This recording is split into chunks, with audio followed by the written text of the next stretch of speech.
In this third section of the mentorship, we're going to be talking about top-down analysis.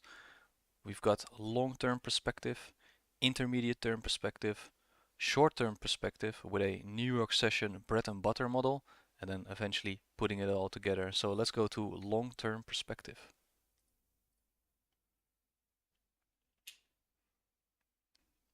Long-term perspective, guys. Here we have a nice little quote from the Inner Circle Trader, or ICT. Without the understanding of higher time frame charts, you are gambling, which is very true. So the long-term perspective is the why in why price moves, right? So the long-term perspective, monthly, weekly, daily charts gives us the why. Why should price go up to a specific level and why should price go down to a specific level? We answer the question to why price should move from these time frames, right? All price is doing is trading from one higher time frame premium or discount level to another higher time frame premium or discount level. So what do we need to trade with these time frames, right? We have seasonal tendencies, which is not always necessary, but highly effective when used in combination with higher time frame PD arrays. We need a dealing range and those higher time frame PD arrays. We need higher time frame external and internal range liquidity. We can couple it up with daily SMT and stop hunts, and eventually we'll go into a buy or a sell program. So how do we determine if the higher time frame order flow is on our side? So we can go over a few things. Is price rejecting when going below lows and significantly trading through highs, or is price rejecting when going above highs and significantly breaking lows, right? And think about high resistance liquidity and low resistance liquidity, right? We can spot those with those rejections and easy price movements through engineered liquidity highs, right? Are down close candles supporting price higher or are up close candles supporting price higher? Think about those order blocks, right? Buy side of the curve and sell side of the curve. Are bullish PD arrays failing or are bearish PD arrays failing? With using this, we can also confirm our bias. Seasonal tendencies. Seasonal tendencies are treasure maps to finding low resistance, higher time frame moves when they are aligned with higher time frame PD arrays. So on their own, they don't really mean much, but if you combine it and align it with higher time frame PD arrays, they are very effective.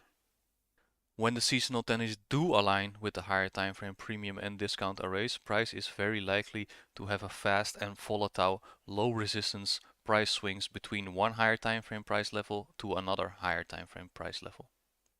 When the seasonal tendency don't align with the higher time frame premium and discount arrays, price is more likely to take longer to move from one higher time frame price level to another higher time frame price level. The seasonal tendencies are the 12-month macro laid out in front of you, and we'll show you a chart later how that looks like before the trading year even begins, every single year. So we have those median lines, right? 15 years, 30 years lines, what the seasonal might be doing. Our objective with seasonal tendencies is to blend time, the seasonal tendency, right, and price together, the higher time frame premium or discount arrays. So price meets time and time meets price. So over here we've got a seasonal tendency chart for the US dollar index, and let's focus on January and February, right? Over here we can see they're pretty bullish, right? So we have those lines going up. We have the 33-year line, we've got the 15-year line, and then January and February looking pretty bullish, right? So here we have a US dollar index chart on the monthly. We've got this monthly fair value gap being hit, right? Discount monthly fair value gap. And let's look at how that forms. So we just talked about that seasonal tendency, right, from January and February. Both should be bullish, or at least start to turn bullish in January and February. And when a higher time frame aligns with that seasonal tendency, you can clearly see how that price action explodes to the upside, right? So over here, we still had a bullish seasonal tendency, but you can see price action is just consolidating, right? And we didn't hit that higher time frame PD array yet, which is that discount monthly fair value gap, right?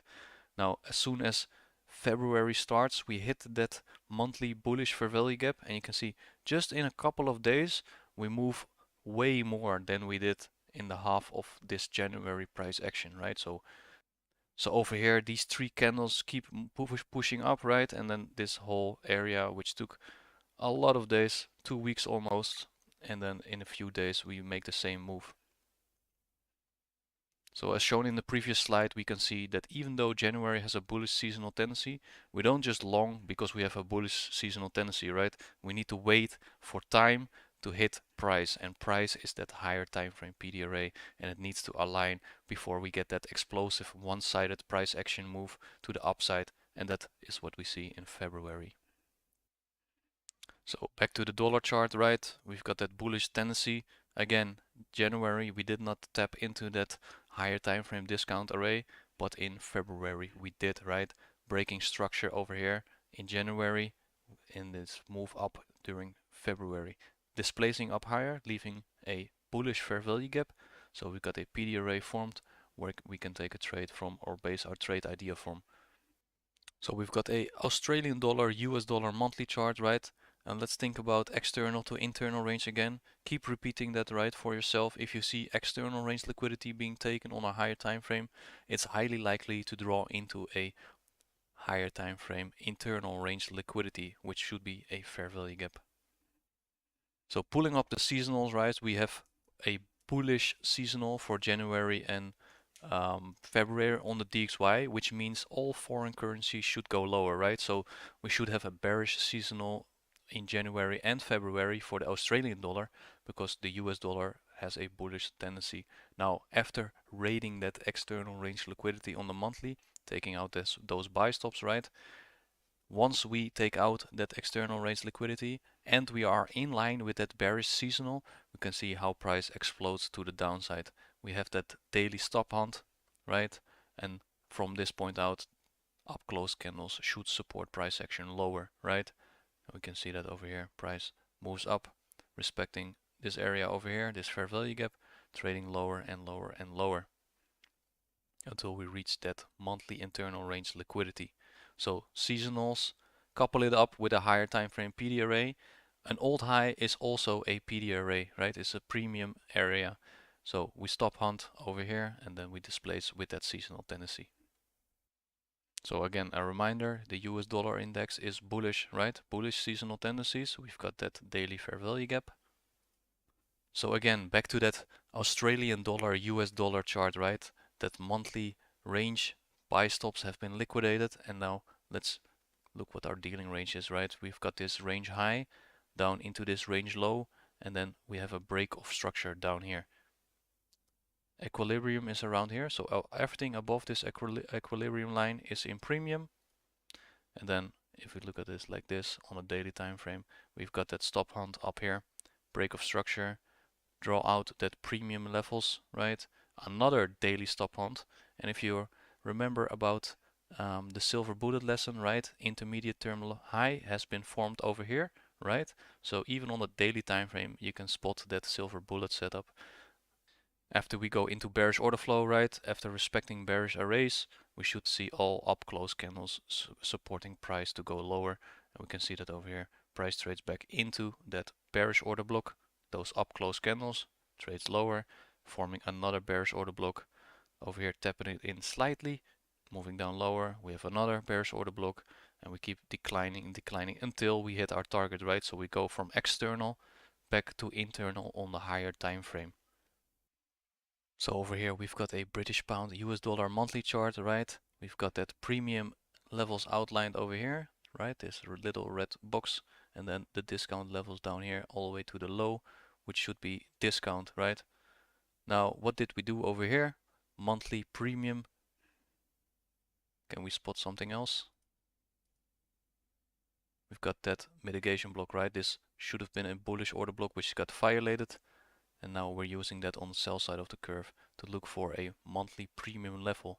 Now we rate those buy stops over here on the monthly and then declining lower. So with that bearish seasonal, right, and a bullish seasonal for the DXY, remember, so if DXY has a bullish seasonal, then all foreign currencies should trade lower, which would be a bearish seasonal for the British pound US dollar. Now we don't just look for shorts in January because we have a bearish seasonal tendency, right? We need to wait for time to meet price and to meet on the DXY as well, right? So higher time frame PD array on the DXY. Remember in January that fair value gap got hit, and that should be the catalyst to trade down lower. Now, if you're unfamiliar with SMT, it is when, let's say, these highs are not getting rated, right? And on DXY, the lows are getting rated and then continues to move up. This is considered SMT. So over here we got daily SMT with the Euro USD. So over here we are not taking out any highs on GBP USD, and on Euro USD we are presumably taking out those highs, right? Because DXY pushed down into the lows, which makes Euro USD most of the time be in line and take out the highs. So we have some SMT going on over here, and now it is lining up with that bearish seasonal tendency, right? So we don't need to liquidate this high for this to decline lower in February. Zooming in a little bit more, right? We've got those daily external sell stops down here. We've got internal range liquidity down here. Again, after that SMT has occurred, we don't need to go above these highs anymore or this high. So we're waiting for a bearish array to form, which is this fair value gap, right? And it is in premium. That's also important. Now, what are we forming over here? Think about that silver bullet lesson, right? This is an intermediate term high, making it even more probable that we're going to continue lower and lower to eventually take out this sell side liquidity. So from internal range liquidity, what are we looking for next? External range liquidity, right? So from internal to external. Got some more external range liquidity down here, right? Before we go to the extreme target, which is this low down here. So after drawing out that premium and discount level, right, we can see those external range liquidity sell stop has been taken after we formed that intermediate term high. Now we can anticipate a short-term high forming next to this intermediate term high, right? Because this intermediate term high is a intermediate term high because we have a short-term high to the left of it and now a short-term high to the right of it. We're hitting that bearish fair value gap, right? So we have a premium array. If we take this high, this range high to this range low, right? Price trades back into it, comes back one more time over here and continuing that bearish seasonal tendency, hitting a higher time frame POI and then eventually taking out that sell side liquidity. So over here we've got a Nasdaq 100 E-mini futures chart, monthly chart. Now, without knowing the seasonal tendencies, we can still look and see where the higher time frame is most likely to move.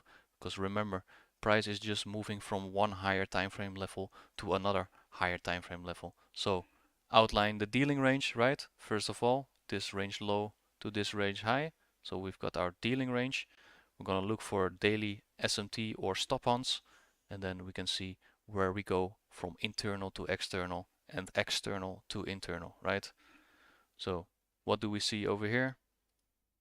We've got a monthly fair value gap, right? Internal range liquidity. So where do we want to go next? What do we do after we take internal range? We go to external range, right?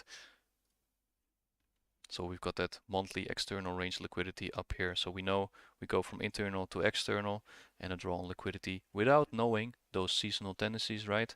We know where price is most likely to draw into. Now let's look at the weekly structure after knowing what the monthly is most likely to do, right? We've got that monthly discount fair value gap, internal range liquidity, remember?